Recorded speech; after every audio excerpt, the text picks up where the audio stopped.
Hello guys, welcome back to my YouTube channel. ये हमारा Laravel का क्रैश कोर्स है और आज की इस वीडियो के अंदर हम करेक्ट ऑपरेशन को शुरू करने जा रहे हैं। हम बिल्कुल बिगिनर लेवल से देखेंगे कि करेक्ट ऑपरेशन को कैसे परफॉर्म करते हैं इन लारावेल। और आज की वीडियो के अंदर हम जो करेक्ट ऑपरेशन है इसका फर्स्ट स्टेप यानी कि डेटा को क्रिएट करना और डेटा को डेटाबेस में स्टोर करवाना, इस काम को इम्प्लीमेंट करेंगे। यहाँ पर आप देख सकते हैं कि आज की इस वीडियो के अंदर हम डेटा को डेटाबेस में स्टोर करवाने वाले हैं। इससे नेक्स्ट वीडियो में हम डेटा को जो डेटाबेस में स्टोर हो चुका है उसको वापस से फैच करके यूजर्स को एक ऑर्गेनाइज वे में, एक टेबल वे में डिस्प्ले करवाएंगे। और लास्ट में अगर हमारे पास किसी डेटा में कोई एरर है तो हम उसे एडिट करके अपडेट का फंक्शन है वो इम्प्लीमेंट करेंगे। और साथ में ही कोई अगर रॉन्ग डेटा हमारे पास इंटर होता है तो हम उसको डिलीट करेंगे।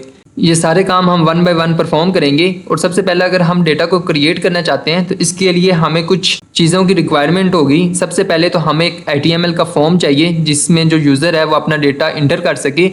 दूसरे स्टेप में हमें एक डेटाबेस और एक टेबल रिक्वायर होगा जिसमें जो हमारा यूज़र डेटा इंटर करेगा वो वहाँ पे डेटाबेस में स्टोर हो सके।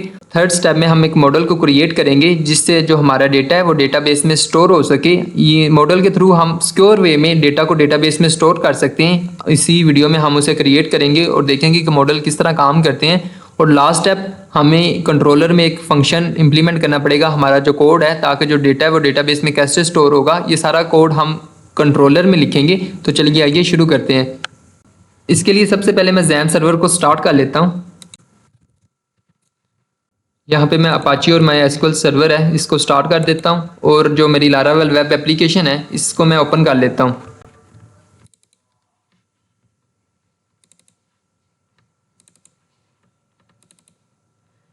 ये हमारी डेमो नाम की लारावेल वेब एप्लीकेशन है जिस पे हम काम कर रहे हैं। यहाँ पे मेरी लारावेल वेब एप्लीकेशन है वो VS कोड में ओपन हो चुकी है। तो सबसे पहले हमारा जो फर्स्ट स्टेप है एक HTML फॉर्म को क्रिएट करना। उसके लिए मैं यहाँ पे रिसोर्सेज नाम का एक फोल्डर है और यहाँ पे इसके अंदर एक व्यूज नाम का फोल्डर है। मैं इसके अंदर आता हूँ और मैं यहाँ पे एक वेब पेज यानी कि एक ब्लेड फाइल को क्रिएट करता हूँ।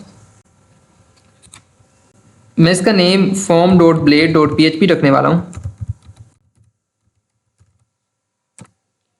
और यहाँ पे मेरे पास एक खाली वेब पेज बन के आ चुका है। यहाँ पे मैं सिंपल HTML की जो बॉयलर प्लेट है वो लेता हूँ और यहाँ पे मैं अपना फॉर्म को क्रिएट करूँगा। मैं यहाँ पे बूटस्ट्रैप का फॉर्म यूज़ करने वाला हूँ जो कि CSS की एक लाइब्रेरी है। अगर आप इससे पहले बूटस्ट्रैप को यूज़ नहीं किया तो आप ये सिंपल जो स्टेप्स हैं इन्हें फॉलो कर सकते हैं। मैं यहाँ पे अपने वेब ब्राउज़र पे आता हूँ और बूटस्ट्रैप 5 फॉर्म्स सर्च करता हूँ।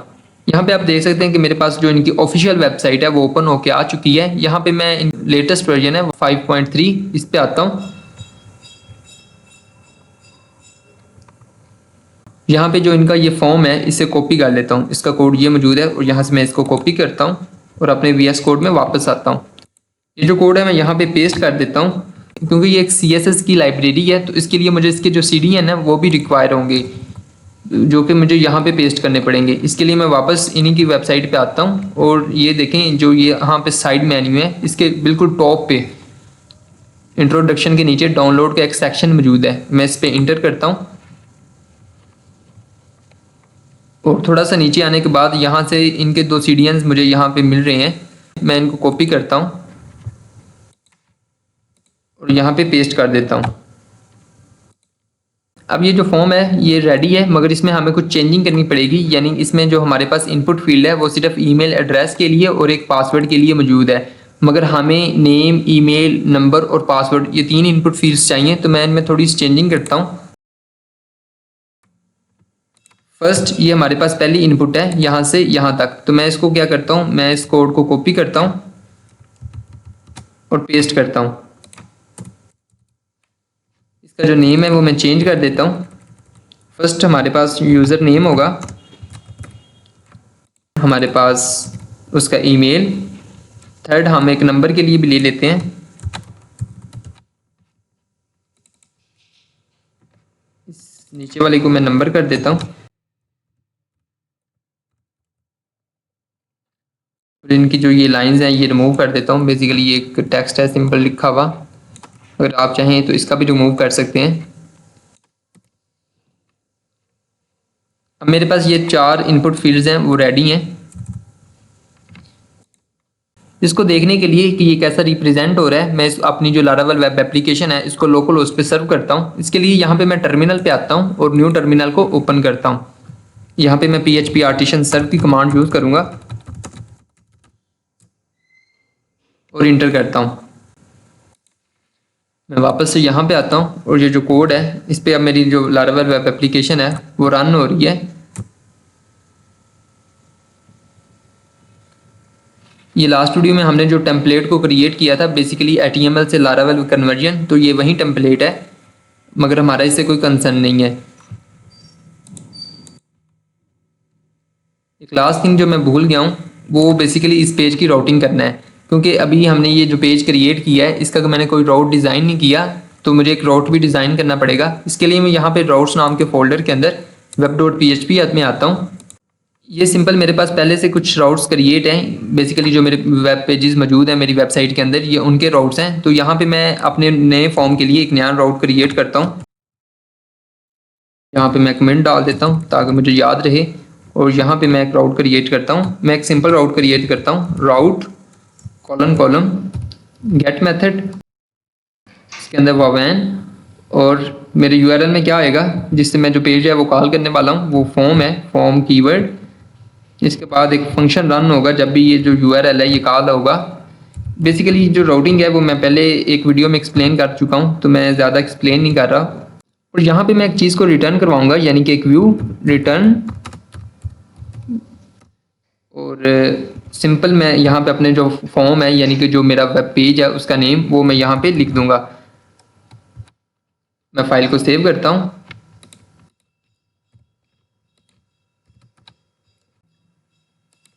और यहाँ पे आता हूँ, मैं पेज को रिफ्रेश करता हूँ और सिंपल यहाँ पे मैं फॉर्म लिख देता हूँ। और जैसे ही मैंने फॉर्म लिखा तो यहाँ पे आप देख सकते हैं कि मेरे पास जो फॉर्म है वो यहाँ पे आ चुका है। इसकी थोड़ी सी हमें और डिज़ाइनिंग करनी पड़ेगी ताकि ये वाज़ह नज़र आए। अब जो यूज़र इनपुट्स हैं ये बिल्कुल स्क्रीन के कॉर्नर के साथ टच हो रही हैं।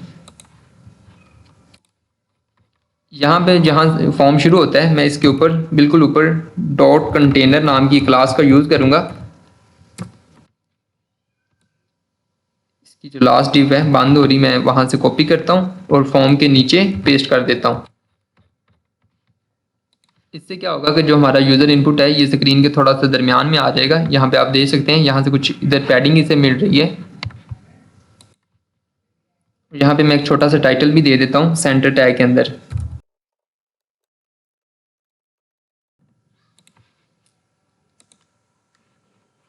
ये मुझे H1 के अंदर देनी थी। मैं फाइल को सेव करता हूँ और आई थिंक अब ये कुछ बेटर लग रहा है। अब यहाँ पे हमारा एक छोटा सा स्टेप रह गया है, वो बेसिकली ये कि जो ये इनपुट्स हैं इनको एक नेम देना भी लाजमी होता है ताकि जो इसका डेटा है इस इनपुट का डेटा वो मैं आगे जाके कंट्रोलर में कंट्रोल कर सकूँ। तो इसके लिए यहाँ पे मैं सिंपली नेम नाम का एक टैग लूँगा और इसके अंदर इस इनपुट फील्ड के लिए एक नेम रिक्वायर कर दूँगा। जैसा कि यूज़र नेम के लिए यहाँ पर मैं सिंपल नेम ले लेता हूँ। यहाँ पर मैं नेम ईमेल ले लेता हूँ। यहाँ पे आप देख सकते हैं कि जो नेम की टाइप है वो ईमेल रखी हुई है। यहाँ पे मैं सिंपल इसे टेक्स्ट कर देता हूँ। ये नंबर की ई टाइप भी ईमेल है तो इसे भी मैं सिंपल यहाँ पे टेक्स्ट कर देता हूँ। इसके बाद यहाँ पे मैं नेम, और इसका जो नेम है वो नंबर होगा। पासवर्ड के लिए पासवर्ड।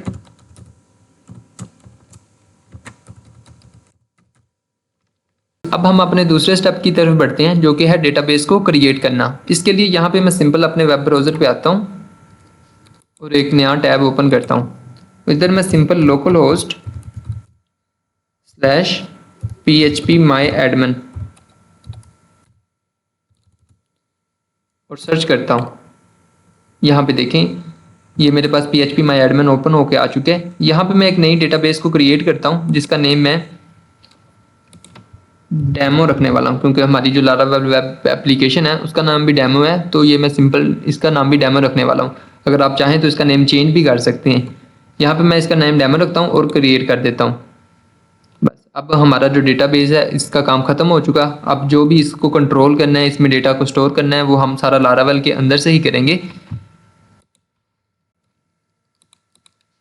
यहाँ पे लारावेल वेब एप्लीकेशन के अंदर जो फोल्डर हैं इसके अंदर एक .env नाम की फाइल होती है जो कि ये मौजूद है .env। मैं इसको ओपन करता हूँ। यहाँ पे बेसिकली लारावेल वेब एप्लीकेशन जिस पे हम काम कर रहे हैं इसकी जो लोकल कॉन्फ़िगरेशन है वो यहाँ पे मौजूद होती है। जैसा कि हमारी लारावेल वेब एप्लीकेशन है ये किस सर्वर पर काम कर रही है, इसके डेटाबेस का क्या नाम है, पासवर्ड वगैरह वगैरह, और ये सारी चीज़ें यहाँ पे हमारे पास मौजूद होती हैं। मैं यहाँ पे इसका जो नेम है वो रखने वाला हूँ डेमो। अब सिंपली जो PHP माई एडमिन में डेटाबेस डेमो है वो इसके साथ कनेक्ट हो चुकी है। डेटाबेस को क्रिएट करने के बाद और उसको लारावेल वेब एप्लीकेशन में अटैच करने के बाद हमारा जो थर्ड स्टेप है मॉडल को क्रिएट करना है। बेसिकली जो मॉडल है हमारे पास वो यहाँ पे ऐप नाम के फोल्डर के अंदर, ये देखें मॉडल्स नाम का एक फोल्डर है और जितने भी हमारे मॉडल्स हैं इसके अंदर मौजूद होते हैं। user.php एक बाय डिफ़ॉल्ट मॉडल है जो कि जब हम लारावेल वेब एप्लीकेशन को इंस्टॉल करते हैं तभी आता है। हम एक नया मॉडल क्रिएट करते हैं, हमारे पास यूज़र नाम का तो पहले से क्रिएट है, तो मैं सिंपल मॉडल को क्रिएट कैसे करते हैं। मॉडल को क्रिएट करने के लिए यहाँ पे सिंपल मैं टर्मिनल में आता हूँ और न्यू टर्मिनल पे आता हूँ। यहाँ पे मैं PHP artisan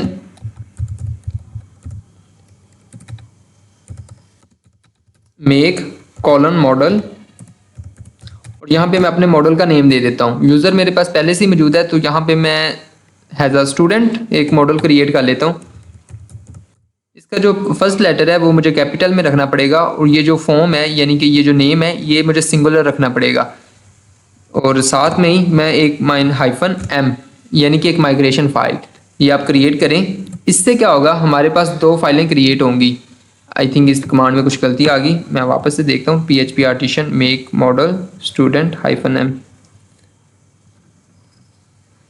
I think model के जो स्पेलिंग है वो रॉन्ग है।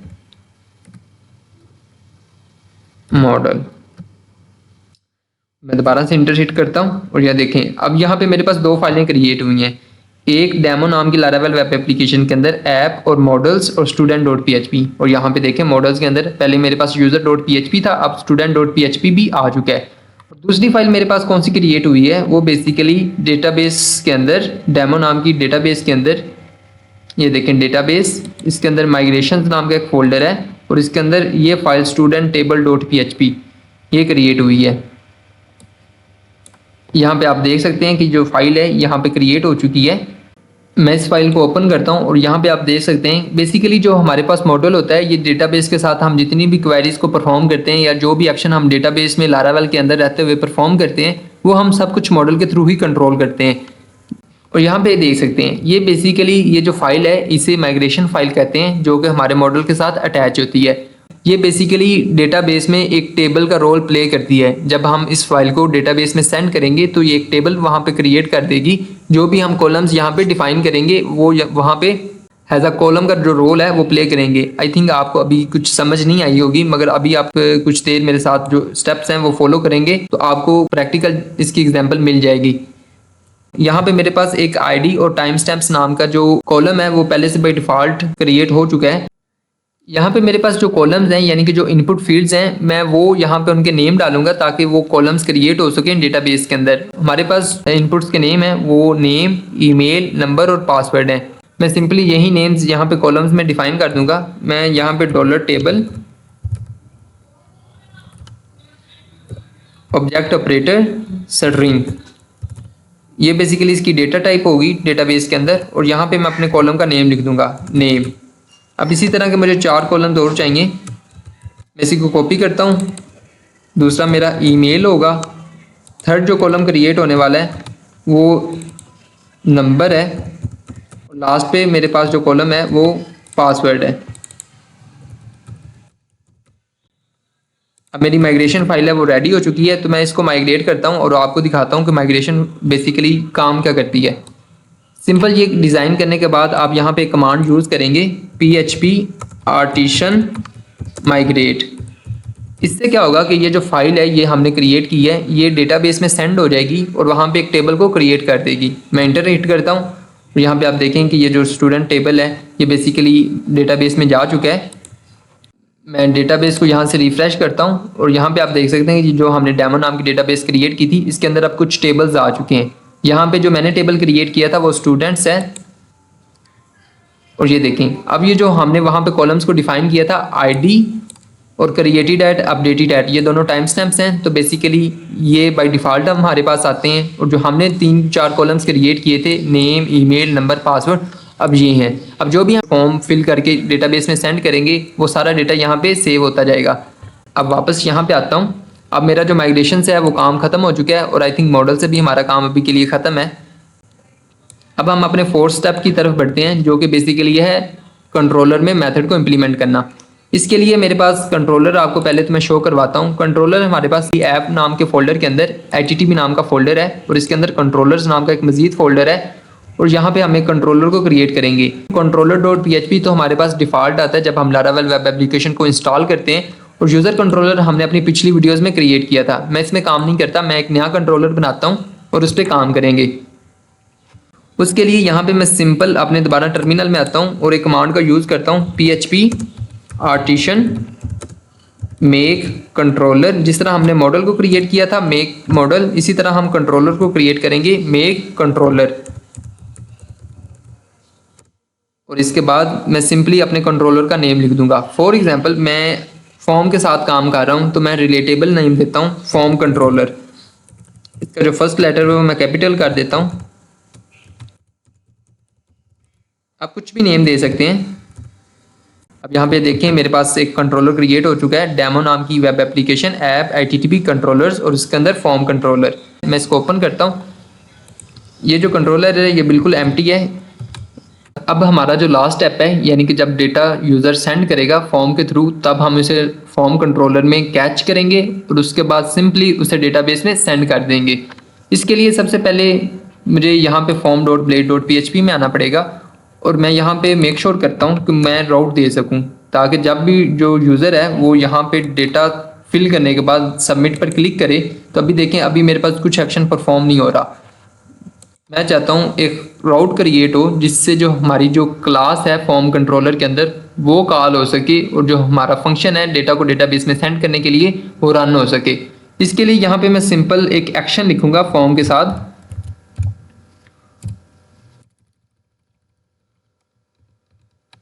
एक्शन, और एक्शन में मैं क्या लिखता हूँ, एक राउट को कॉल करने वाला हूँ जिसमें मैं लिख देता हूँ स्टोर डेटा। ये एक राउट है और जो इसका फॉर्म का जो मेथड है वो पोस्ट होगा।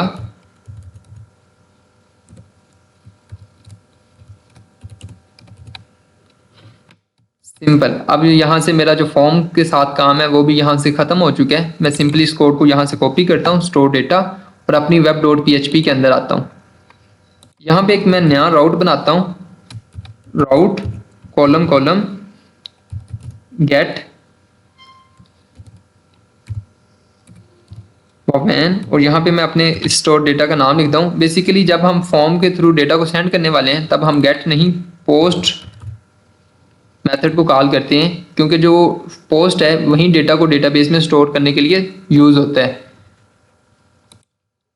यहाँ पे सिंपली मैं अपने कंट्रोलर का नेम दूंगा। यहाँ पे मैं app/http कंट्रोलर्स और फॉर्म कंट्रोलर,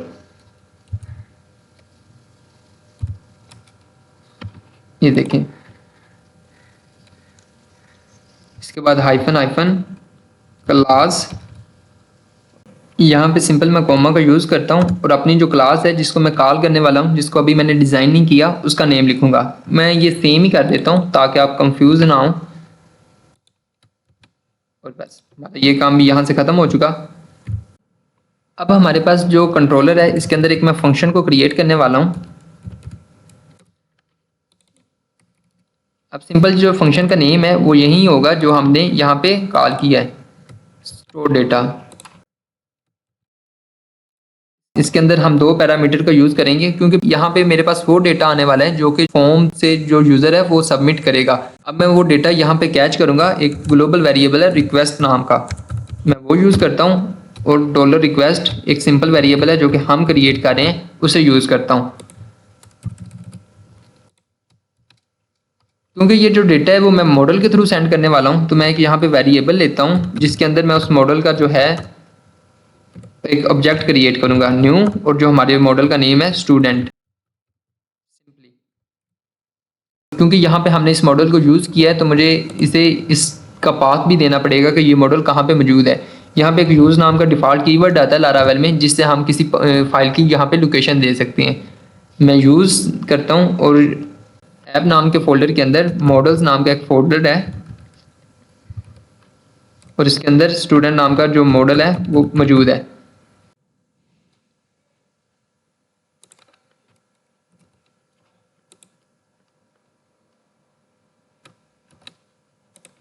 हम कॉलम्स के साथ अपने डेटा को असाइन कर देंगे और डेटाबेस में सेव कर देंगे। इसके लिए यहाँ पे मैं डॉलर डेटा के अंदर हमारे पास कॉलम का नेम यहाँ पे मैं डालूंगा जो कि नेम है। नेम उसे मैं असाइन करने वाला हूँ डॉलर रिक्वेस्ट यानी कि जो हमारे पास फॉर्म से डेटा आ रहा है उसमें जो हमारे पास इनपुट फील्ड है जिसका नेम है, जो मेरे पास यूज़र फॉर्म से इस फॉर्म से ये जो नेम वाली इनपुट फील्ड है इसका जो डेटा आ रहा है वो बेसिकली मैं डेटाबेस में जो नेम नाम का कॉलम है यानी कि इस कॉलम को असाइन कर रहा हूँ। अब इसी चीज़ को मैं कॉपी कर लेता हूँ। अब ईमेल का जो कॉलम है उसको मैं ईमेल वाली इनपुट से असाइन कर दूंगा। नंबर वाली इनपुट फील्ड के लिए मैं नंबर वाला कॉलम यूज़ करूँगा और पासवर्ड के लिए पासवर्ड का।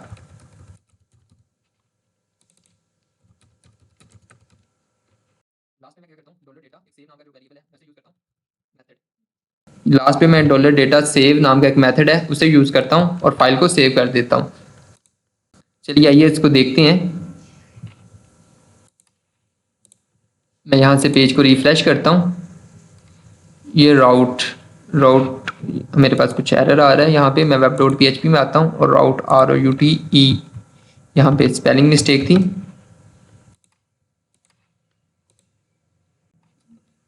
मैं डेटा को फिल करने की कोशिश करता हूँ।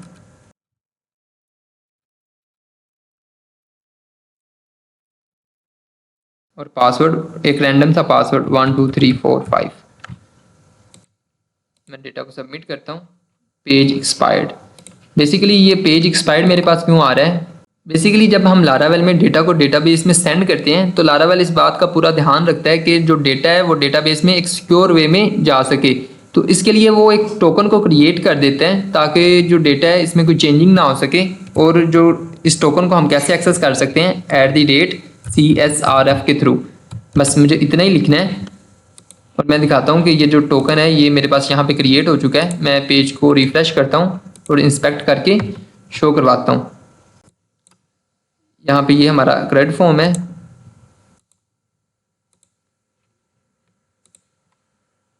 ये देखें यहाँ पे एक इनपुट टाइप हिडन है और नेम इसका टोकन है और उसकी ये वैल्यू है। ये बेसिकली उसी CSRF टोकन की वजह से यहाँ पे आ रही है जिससे जो हमारा डेटा है वो बड़े सिक्योर वे में डेटाबेस में जाता है।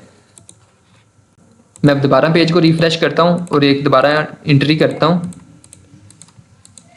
1 2 3 4 5 सबमिट। ये देखें अब मैं पेज को रिफ्रेश करता हूँ यहाँ पे जाके डेटाबेस में। यहाँ पे आप देख सकते हैं कि जो मेरा डेटा है वो डेटाबेस में यहाँ पे आ चुका है। और ये जो बेसिकली क्रिएटेड ऐड और अपडेटेड ऐड है ये यही चीज़ का ध्यान रखते हैं कि ये डेटा किस वक्त स्टोर हुआ था। और अपडेटेड ऐड इस बात का ध्यान रखता है कि जब ये डेटा इंटर हो चुका है तो जब ये अपडेट होगा तो वो क्या टाइम होगा। बेसिकली अभी हमने डेटा को अपडेट नहीं किया तो लास्ट जो चेंजिंग हुई है इस डेटा में वो क्रिएटेड ऐड के वक्त ही हुई है। तो ये बिल्कुल सेम है। अब जब डेटाबेस में डेटा स्टोर हो जाता है, यहाँ पे डेटाबेस में डेटा स्टोर हो चुका है सेव होने के बाद, इसके बाद मैं क्या एक्शन परफॉर्म करना चाहता हूँ वो मैं यहाँ पे लिख सकता हूँ। यहाँ पे मैं रिटर्न बैक नाम से एक फंक्शन है जिसका यूज़ करता हूँ। फाइल को सेव करता हूँ। अब जब मैं दोबारा डेटा को इंटर करूँगा यहाँ पे जैसा कि टेस्ट @gmail.com नंबर और एक पासवर्ड। ये देखें मेरे पास एक डबल एंट्री हो चुकी है। ये रिटर्न बैक का यही काम है कि डेटा को सेव करवाने के बाद उसी पेज पे दोबारा से रीडायरेक्ट कर देता है। तो आज की इस वीडियो के अंदर हमने सिंपल डेटा को डेटाबेस में स्टोर करवाया है। इससे नेक्स्ट वीडियो में हम डेटा को अपडेट कैसे करते हैं, एडिट कैसे करते हैं, या फिर उसको वापस यूज़र को कैसे शो करवाते हैं वेब पेजेस के अंदर, वो देखेंगे। Thank you.